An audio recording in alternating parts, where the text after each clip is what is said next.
Jadi nanti akan coba saya berikan orientasi mana fungsi yang sesuai atau yang enggak, bagaimana metode untuk menguji sebuah app. Kemudian kalau itu tidak sesuai atau masih ada permasalahan, itu akan kita berikan catatan. Kemudian dari situ akan kita lemparkan kembali ke pengembang. Kemudian pengembang melakukan pemahaman terkait dengan catatan tadi. Kemudian mengkonfirmasi apakah memang itu yang perlu dilakukan. Bisa juga berdiskusi. Misal kalian tahu bahwa aplikasi ini adalah aplikasi yang bertujuan untuk yang lebih tinggi misalkan, maka perlu namanya fitur tersebut. Kalau memang sudah didengarkan, didiskusikan dan fitur tersebut harus hilang atau mau dilakukan penyesuaian, maka ya udah disampaikan ulang dan mereka akan, developernya atau kalian itu akan mau tidak mau harus membuat perubahan. Ada juga level yang ke functionality yang error gitu ya. Level functionality error itu adalah saat kalian pencet sebuah tombol itu tidak melakukan ekspektasi dari pengguna gitu ya. Yang bisa ngomong itu error atau enggak biasanya adalah user dengan level pemahaman aplikasi yang tinggi. Paham ya? Jadi untuk orang awam biasanya dia kalau mau uji ke orang awam jangan menggunakan aplikasi yang setengah jadi karena itu akan sangat membingungkan.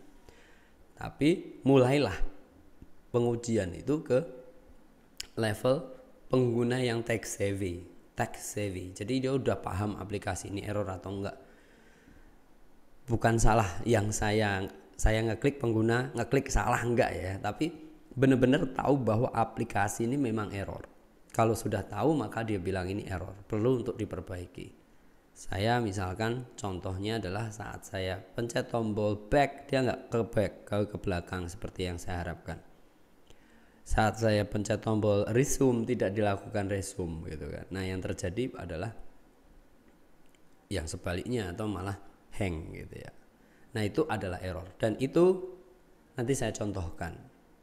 Setelah saya contohkan, teman-teman nanti meniru saya sebagai tester. Jadi kalian tuh belajar selain membuat aplikasi, kalian menguji. Bisa menguji aplikasi sendiri, bisa menguji aplikasi temannya. Nanti yang saya akan buat mekanismenya adalah kalian mencoba menguji aplikasi yang dibuat oleh tetangga kalian, teman kalian. Loh, demikian itu kenapa Pak? Karena memang kalau kalian itu sebagai developer itu satu role itu kalau ditambah satu role lagi yaitu sebagai tester, yang terjadi adalah subjektivitas itu akan sangat kental, akan sulit dihilangkan. Itu aplikasi saya pasti bagus, pasti nggak ada yang salah. Dia lebih cenderung untuk melindungi aplikasinya, cenderung untuk tidak menguji secara maksimal. Nasi goreng bikinan sendiri ya, itu rasanya biasanya enak gitu ya, rasanya enak. Tapi kalau nasi goreng orang yang bikin itu seenak apapun, seringkali kadang tuh nggak enak kok Pak gitu ya, rasanya kurang asin. Tapi kalian sendiri biasanya masak dewe, makan sendiri, enak kok gitu kan. Nah sama juga dengan aplikasi, itu akan terjadi ya, seperti yang kalian dapatkan di aplikasi kalian sendiri, yang kalian buat di aplikasi kalian sendiri. Yang terjadi adalah kalian mendapati aplikasi kalian sudah jadi, coba diuji dulu, pasti reluctant. No, saya males, aplikasi saya udah bagus, saya bikin capek-capek mosok nggak bagus gitu. Nah akhirnya subjektivitas come in between, jadi akan menghalangi nilai atau kualitas sebuah aplikasi. Untuk itu perlu nanti mekanisme untuk menguji tetangganya sendiri. Nah kalian juga akan belajar untuk memberikan catatan atau review terhadap aplikasi temannya. Jadi besok ada tuh sebenarnya profesi, dimana profesinya di IT itu terkait dengan melakukan pengujian. Tidak semata-mata melakukan pengujian saja, tapi juga melaporkan hasil pengujian. Enggak sepele, jadi itu cukup satu bidang ilmu yang cukup besar juga kalau kaitannya dengan IT atau di sistem informasi. Itu ya, jadi pengantar saya untuk pertemuan kali ini adalah saya akan coba memberikan gambaran ke kalian bagaimana aplikasi atau aplikasi yang jadi tadi bisa dievaluasi, kemudian memberikan evaluasi itu secara bagus. Selain itu nanti follow up ya, apa aja yang perlu di follow up, bagaimana sikap kita memfollow up itu, dan nanti akan berimbas pada pembiasaan kalian terkait dengan tahapan pengembangan UX design. Sampai sini, apakah ada yang mau tanya? Silahkan.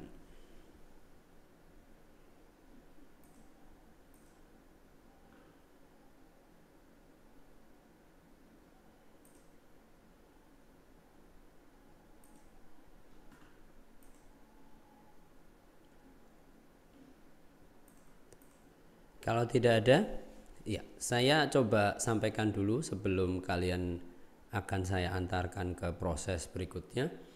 Yang pertama adalah proses ini akan memakan waktu.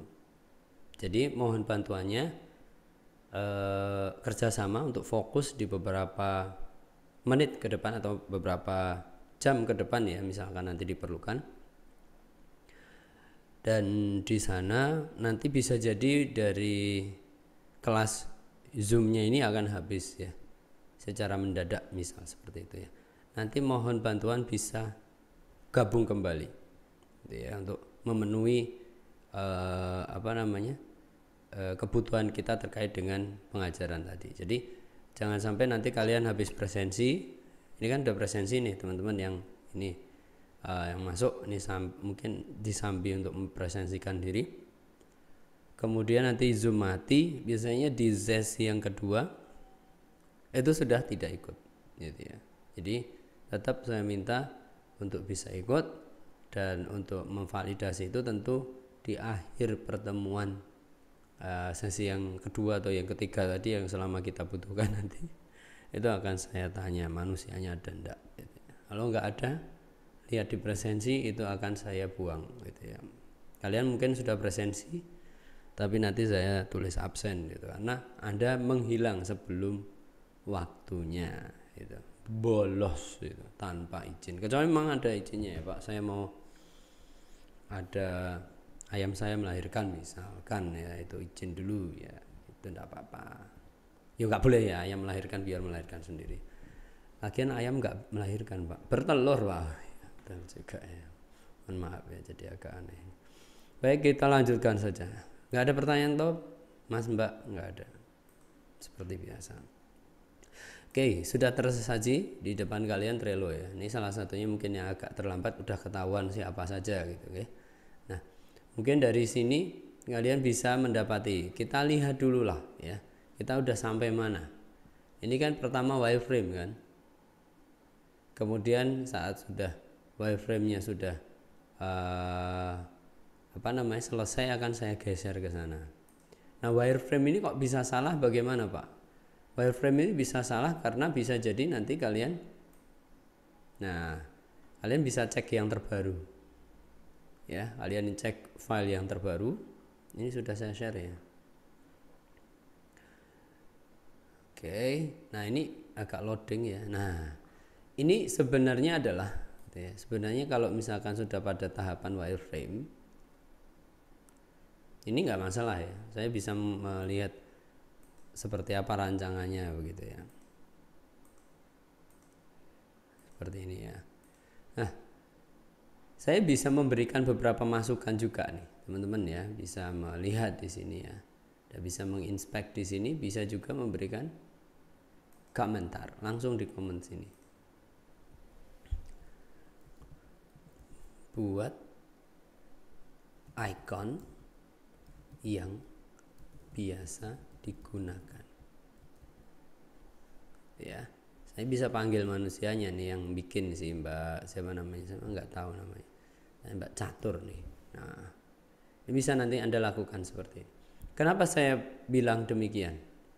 Karena seperti yang kalian ketahui, tombol play itu biasanya madep kemana sih? kanan, Pak. Ke kanan ya. Cucuknya ini kanan ya. Iya enggak? Iya, Iya, Pak. Pak. Jadi kadang hal simpel semacam itu menjadi tambahan kognitif ya, beban kognitif bagi pengguna. Beban kognitif bagi pengguna. Gitu ya. Nah, ini perlu untuk dievaluasi sedetail ini ya, karena harusnya saya juga demikian di aplikasi-aplikasi kalian yang lain, tapi seringnya saya miss out kayak gini nih, remeh nggak apa-apa gitu, tapi kenyataannya apa, ini harus ditelateni. Jumlah kalian banyak, saya tidak bisa seideal itu. Jadi ini contoh saja bahwa kalian harusnya bisa melakukan atau membuat sedetail itu. Mekanismenya nanti tolong diperhatikan. Misal presensi nomor 1 memeriksa presensi nomor 2, nomor 2 memeriksa presensi nomor 3, nomor 3 memeriksa presensi nomor 4, dan seterusnya. Nanti paling bontot 40 misalnya, 40 ngecek nomor 1. Harapan saya adalah teman-teman itu selain membuat, kalian juga belajar untuk menguji. Selain menguji, mendiskusikan itu dan menyampaikan secara objektif. Ya. Nah, itu penting. Sekali lagi penting. Kenapa kadang kita menjudge gitu ya. Ini jelek, tulisannya jelek, ini jelek. Maksudnya apa? Jelek itu kan, nah kayak gitu ya. Jelek itu kan sesuatu nilai yang tidak bisa kita pegang gitu. Jelek itu gini, bagus tuh gitu. Kalau Anda mau membuat jelek bagus itu kriterianya apa gitu ya, batasannya apa gitu. Nah, untuk saat ini saya bisa menyampaikan bahwa ini di wireframe ini perlu kita untuk melakukan evaluasi. Yang pertama adalah bagaimana the icon face ya, facing ya. Jadi supaya dia nanti nggak membuat bingung. Kemudian selain itu, kira-kira apa nih yang perlu dikomentari dari Mbak Catur? Ini bukan berarti Mbak Catur ini membuat aplikasi jelek, bukan ya. Tapi ini kita belajar begitu. Tetap semua orang belajar. Apain? Ini tombol yang ada di sini, tujuannya apa? Ada yang tahu?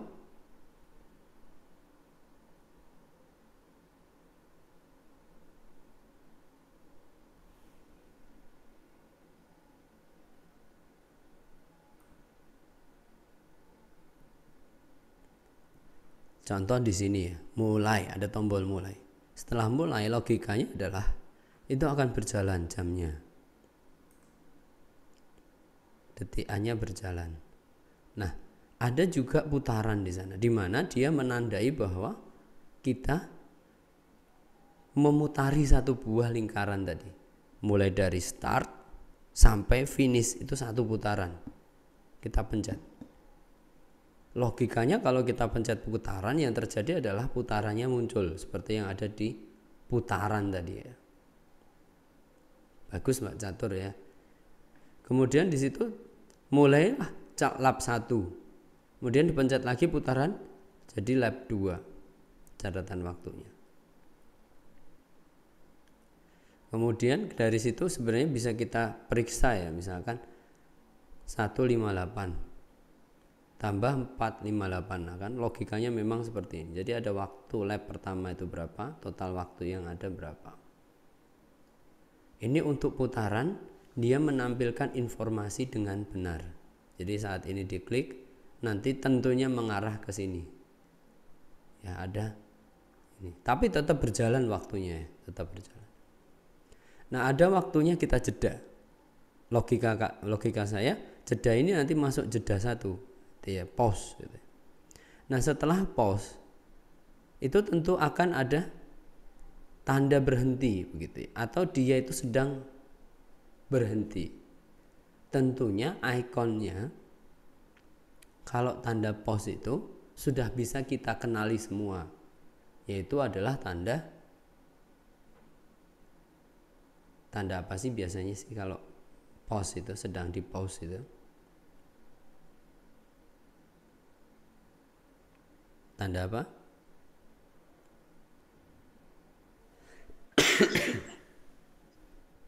Ya, nggak ada yang tahu juga.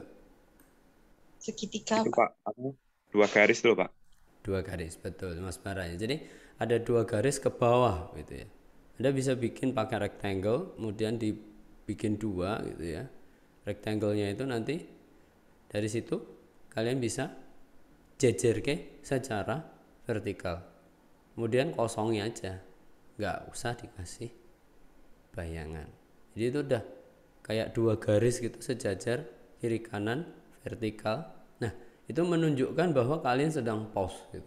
Ini sedang pause tadi. Bisa jadi dia nggak lihat aplikasi secara terus menerus, ngobrol sama temennya, kemudian balik lagi, oh saya lagi pause gitu. Setelah di pause, apa yang dilanjutkan, apa yang dilakukan tentunya adalah lanjutkan. Nah ini bisa kita asumsikan adalah tombol Mas Mbak ya. Sedangkan mungkin dari Mbak Catur sendiri bilang, Pak itu bukan tombol Pak. Paham ya maksud saya? Itu tuh hanya ngasih tahu kita sedang pause Pak. Artinya pengguna itu memiliki kesulitan dalam mempersepsikan itu tombol atau hanya ikon saja menunjukkan status. Informatif atau interaktif. Nah, kalau beda tombol dengan ikon atau dengan informatif ya, grafik tadi, apa yang dilakukan?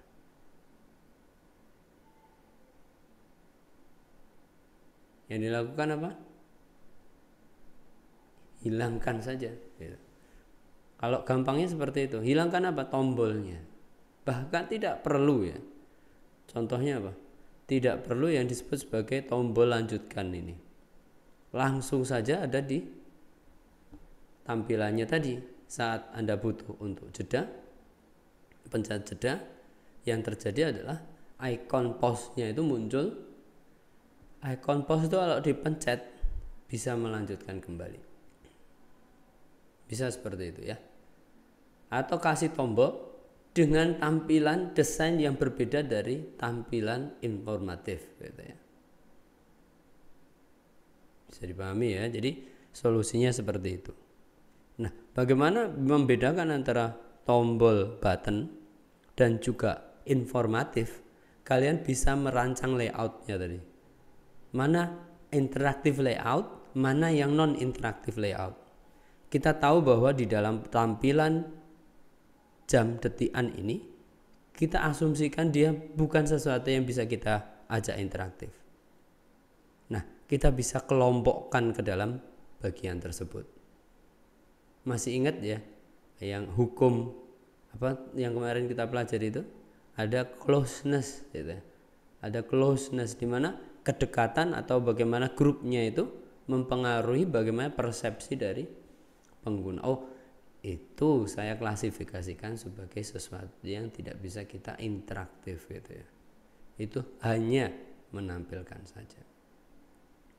Nah, itu solusinya gimana? Bisa nanti yang bagus itu ada waktunya itu muncul tetap, tapi di bagian sini ada icon tadi itu, 2 icon yang menandakan bahwa dia sedang di pause gitu. Oke. Itu ya solusinya ya.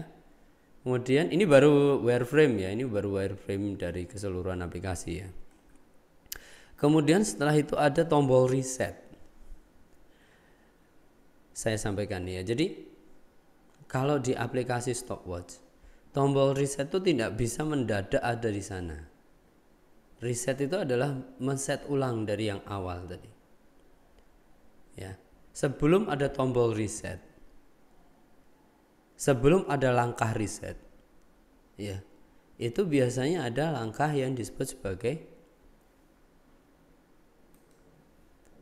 stop. Jadi Anda mau stop itu biasanya pause dulu.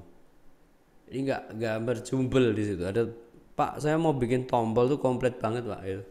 Di sini ada putaran, ada jeda, ada stop, ada reset, semua ada di situ Pak. Logikanya dalam UI UX boleh nggak? Boleh gitu. Tapi yang terjadi apa? Kita butuh tombol saat itu. Tombol itu di saat itu apa kita butuh. Kalau nanti butuh, sejauh apa pemanfaatannya? Atau dia itu apakah dia lebih bermanfaat ada di situ atau tidak ada di situ? Contoh kita bahas di sini ya. Di stopwatch yang ada di sini. Misalkan ada tombol stop ya. Ada stop di situ. Kita udah mulai nih. Langsung di stop. Bisa nggak? Fungsionalitas nggak? Semua dapat semua. Fungsinya dapat, bisa juga dapat di situ. Tapi kenyataannya adalah orang mungkin malah accidentally atau secara tidak sengaja memencet itu.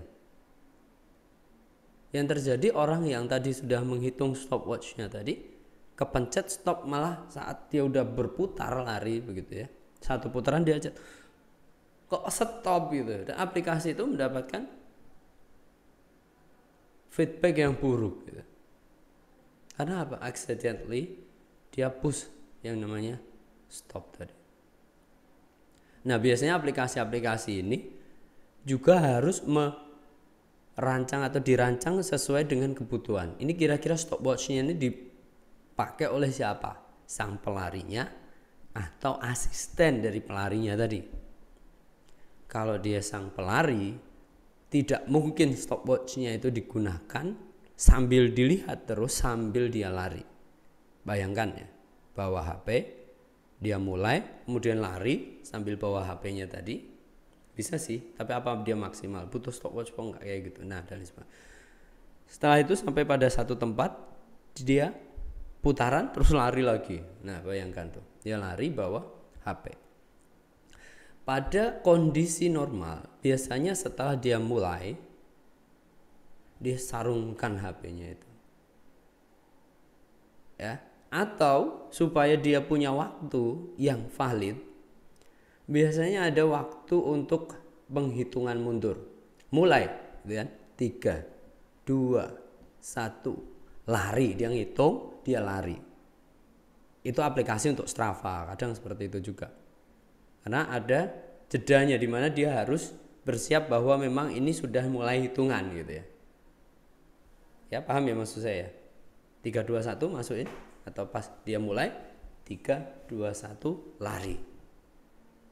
Paham ya? Seperti itu. Jadi bagaimana Anda merancang aplikasi ini, bayangkan penggunaannya nanti. Gitu ya.